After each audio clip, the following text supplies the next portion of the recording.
మాట్లాడవలసిందిగా కోరుకుంటున్నాము.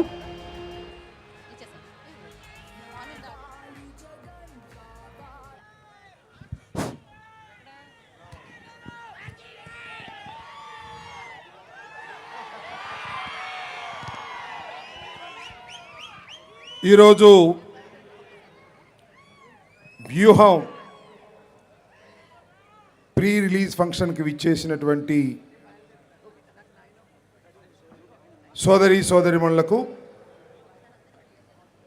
ఇక్కడకు విచ్చేసినటువంటి ముఖ్య అతిథులుగా విచ్చేసినటువంటి వేదిక మీద ఆసీనులైనటువంటి నుంచున్నటువంటి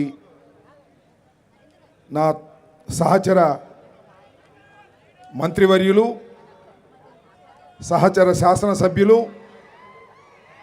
అందరికీ ముందుగా నా హృదయపూర్వకమైన నమస్కారాలు. ఇండియన్ ఫిలిం ఇండస్ట్రీలోనే టాలెంటెడ్ ఫిలిం డైరెక్టర్ ఆర్జీవి గారు నిర్మించినటువంటి వ్యూహాన్ని 29వ తారీఖున మనం చూడబోతున్నాం. దానికి ముందు 2 విషయాలు ఆర్జీవి గారి గురించి చెప్పాలి. చాలామంది డైరెక్టర్లను చూసాం ఈ దేశంలో. తెలుగులో చూసాం, హిందీలో చూసాం, ఇతర భాషల్లో చూసాం. అలా వచ్చారు, అలా తీశారు, అలా వెళ్ళిపోయారు. కానీ ఆ రోజున శివ దగ్గర నుంచి నేటు వ్యూహం వరకు అనేకమైన చిత్రాలను తీసి ప్రజాదరణ పొందిన ఏకైక తెలుగు డైరెక్టర్ ఎవరైనా ఉన్నారు అంటే అది ఆర్జీవి, విజయవాడ వాస్తవ్యుడని చెప్పడానికి గర్వపడుతున్నానని మనవి చేస్తున్నా. ఈరోజు చాలా చిత్రాలు చూస్తాం, మనం కమర్షియల్ చిత్రాలను చూస్తాం, కానీ విప్లవాత్మకమైన మార్పులతో తీసేటటువంటి చిత్రాలను అరుదుగానే చూస్తాం. కానీ ఆర్జీవి గారి దగ్గర ఉన్న గొప్పతనం ఏమిటంటే నిజ జీవితంలో ఉన్న సంఘటనలను సినిమాలుగా తీసి ఇంతకు ముందు వాటిని ప్రదర్శించి విజయవంతం చేశారు. ఇవాళ మరొక అడుగు ముందుకు ఏం వేశారంటే నిజ జీవితంలో ఎవరి పేర్లైతే ఉన్నాయో ఆ పేర్లతోనే సినిమా తీసిన ఏకైక దర్శకుడు ఈ వరల్డ్లో ఎవరైనా ఉన్నారు అంటే అది ఆర్జీవి వ్యూహంతోనే ప్రారంభం కాబోతుందని కూడా మనవి చేస్తున్నా. ఏదో దొంగ పేర్లు పెట్టి శ్యాంబాబు అని నన్ను చూపించి అలా ఏవి ఉండవు. రాంబాబుని రాంబాబుగానే చూపిస్తాడు, పవన్ కళ్యాణ్ని పవన్ కళ్యాణ్గానే చూపిస్తారు, జగన్మోహన్ రెడ్డి గారిని జగన్మోహన్ రెడ్డి గానే చూపిస్తారు, చంద్రబాబుని చంద్రబాబుగానే చూపించి ప్రజలను మెప్పించగలిగినటువంటి దర్శకులు రామ్ గోపాల్ వర్మ గారు. ధైర్య సాహసాలతో కూడినటువంటి దర్శకుడని కూడా ఈ సందర్భంగా నేను చెప్పదలుచుకున్నాను. మరొక్క నిర్మాత గురించి కూడా చెప్పాలి. నిర్మాత నాకు అత్యంత ఆప్తుడైనటువంటి మిత్రుడి కుమారుడు, మా రేపల్లె వాస్తవ్యుడు అని చెప్పడానికి గర్వపడుతున్నానని మనం చేస్తున్నా. కిరణ్, దాసరి కిరణ్ చాలా చిన్నవాడిగా తెలుసు. వాళ్ళ అన్నగారు నాకు బాగా తెలుసు. వాళ్ళ నాన్నగారు ఇప్పుడు లేరు. అయినా చాలా ధైర్యంతో రామ్ గోపాల్ వర్మ గారితో ప్రయాణం చేస్తున్నటువంటి నిర్మాత దాసర్ కిరణ్ని ఈ సందర్భంగా అభినందిస్తున్నానని మనవి చేస్తున్నా. ఇంకొక విషయం ఇక్కడ చెప్పాలి. నేను రాజశేఖర రెడ్డి గారితోనూ సన్నిహితంగా ఉన్నా, జగన్మోహన్ రెడ్డి గారితోనూ సన్నిహితంగా నడుస్తున్నా, ఇద్దరిని దగ్గరగా చూశా.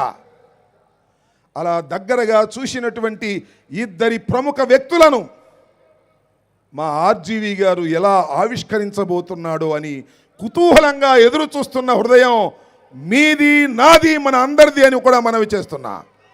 నేను ఒకటి అడుగుతానండి. ఈనాడు పత్రిక ఉంది, దానికి రామోజీరావు గారు అధిపతి. తెల్లారు లెగిస్తే ఏమి రాస్తాడు? జగన్మోహన్ రెడ్డి గారి గురించి దోపిడీ అని రాస్తాడు, రాక్షసుడని రాస్తాడు, హత్యలు చేసే వ్యక్తి అని రాస్తాడు, ఫ్యాక్షనిస్ట్ అని రాస్తాడు, పరిపాలన సరిగా లేదని రాస్తాడు. ఎవరి గురించి రాస్తాడు? జగన్మోహన్ రెడ్డి గురించి రాస్తాడు. ఏమయ్యా రామోజీరావు గారు, ఏమయ్యా చంద్రబాబు నాయుడు గారు, మీ పేపర్లో మీ ఇష్టం వచ్చినట్టుగా రాసుకోవచ్చు, ఆవిష్కరించవచ్చు. కానీ కిరణ్ కుమార్ డబ్బులతో, ఆర్జీవి గారి శక్తితో సినిమా తీస్తే, జగన్మోహన్ రెడ్డి గారిని కరెక్ట్గా ఆవిష్కరిస్తే మీకేమిటి కడుపు మంట అని నేను ఈ సందర్భంగా అడుగుతున్నా.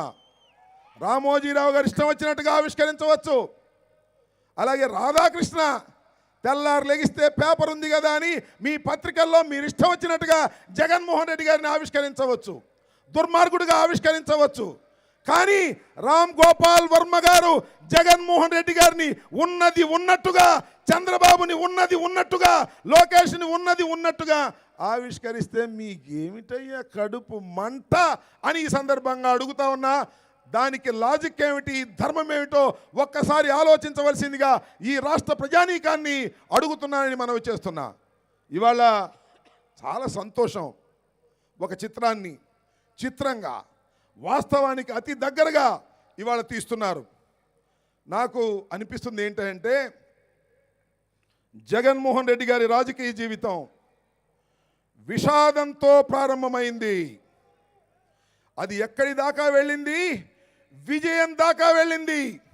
విషాదంతో ప్రారంభమై విజయం దాకా వెళ్ళినటువంటి జగన్మోహన్ రెడ్డి గారి జీవితాన్ని 2 పార్టులుగా ఆవిష్కరిస్తున్నటువంటి వ్యక్తి రామ్ గోపాల్ వర్మ గారు, ఆర్జీవి గారు.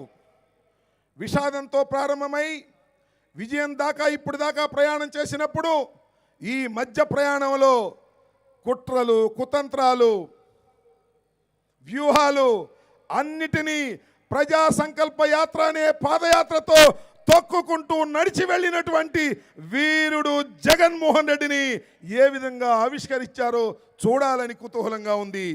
28ని చూపిస్తారో, మాకు 29ని హాల్లోనే చూపిస్తారో మాకు తెలియదు. కానీ బ్రహ్మాండంగా ఆవిష్కరించారని నాకు అర్థమవుతుంది. ఏమిటంటే, లోకేష్ వెళ్ళి కోర్టులో పిటిషన్ వేశాడంట. అందువల్ల అద్భుతంగా ఆవిష్కరించి ఉంటారనేది నాకు ఏ విధమైన సందేహము లేదని కూడా ఈ సందర్భంగా నేను మనవి చేస్తున్నా. నాకు అక్కడక్కడ అర్థమవుతుందండి. రామ్ గోపాల్ వర్మ గారు చాలా సీరియస్గా డిస్కషన్ జరుగుతుంటే ఆ చిత్రంలో మధ్యలో ఒక అతను కారపూస తింటూ ఉంటాడు, మధ్యలో ఒక అతను బత్తాకాయలు తింటూ ఉంటాడు. ఎవరండి ఆయన అని నేను అడగాల? మీరు చెప్తారా? సార్, మిమ్మల్ని అందరిని అడుగుతున్నాను, ఎవరై ఉంటారు అది?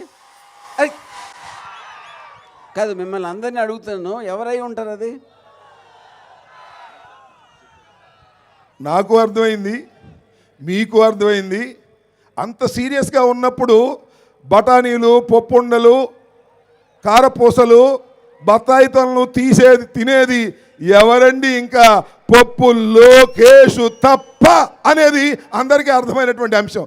ఇలాంటి అనేకమైనటువంటి ఎంత సీరియస్ పాలిటిక్స్ అయినా మధ్యలో అక్కడక్కడ కొద్ది హాస్యం ఉండాలి. అప్పుడప్పుడు శాసనసభలో కూడా మేము సీరియస్గా జరుగుతున్నప్పుడు కొద్దిగా ఆశ గుళికలు వాడతాం. వాడకపోతే మజా ఉండదు.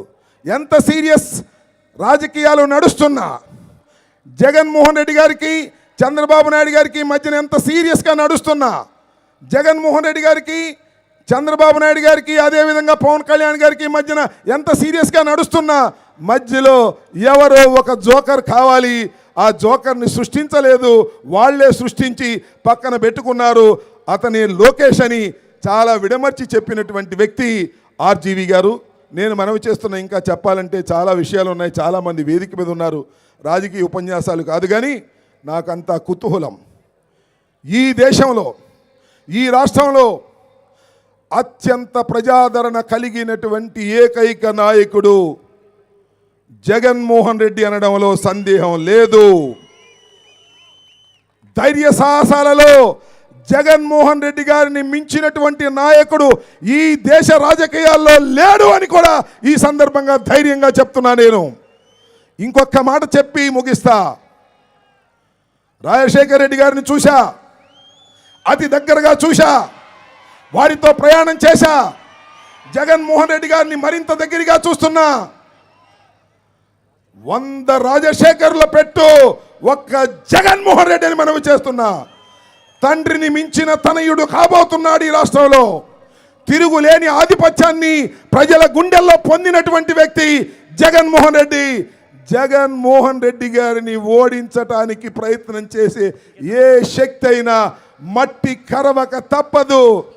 ఆ పీకే అయినా ఈ పీకే అయినా ఏ పీకే అయినా జగన్మోహన్ రెడ్డి గారి ముందు బలాదూరనని ఈ సందర్భంగా తెలియజేస్తూ దాసర్ కిరణ్ నిర్మాణంలో తయారైనటువంటి వ్యూహం ఆర్జేవి గారి పర్యవేక్షణలో దర్శకత్వంలో తయారైన వ్యూహం 29న రిలీజ్ అయి ప్రజాదరణ పొంది ఆర్థిక లాభాలను పొంది కొత్తగా ఆర్జీవి గారికి పేరు దీంతో వస్తుందని నేను అనుకోను. ఎప్పటి నుంచో పేరు ప్రఖ్యాతులు గడించినటువంటి వ్యక్తి.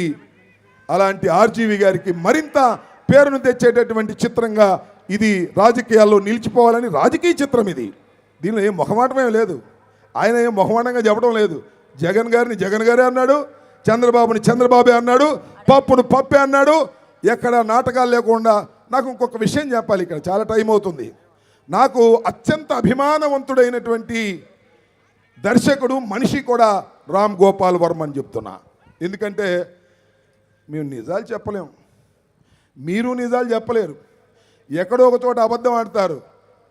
కానీ ఆయన జీవితంలో నిజాలనే చెప్పి అది ప్రజలను మెప్పించేటటువంటి సాహసికుడు ఆర్జీవి గారు. అందుకని ఆయన్ని అభిమానించవలసిందేనని మనవి చేసుకుంటూ ఈ అవకాశం కల్పించినటువంటి కిరణ్ గారికి, ఈ అవకాశం కల్పించినటువంటి ఆర్జీవి గారికి నా హృదయపూర్వకమైనటువంటి ధన్యవాదాలు తెలియజేసుకుంటూ సెలవు తీసుకుంటున్నాను. జై హింద్, జై జగన్. థ్యాంక్ యూ రాంబాబు గారు, థ్యాంక్ యూ సో మచ్. ఇప్పుడు మినిస్టర్ జోగి రమేష్ గారిని మాట్లాడవలసిందిగా కోరుకుంటున్నాం. రమేష్ గారు వారిని మాట్లాడవలసిందిగా కోరుకుంటున్నాం.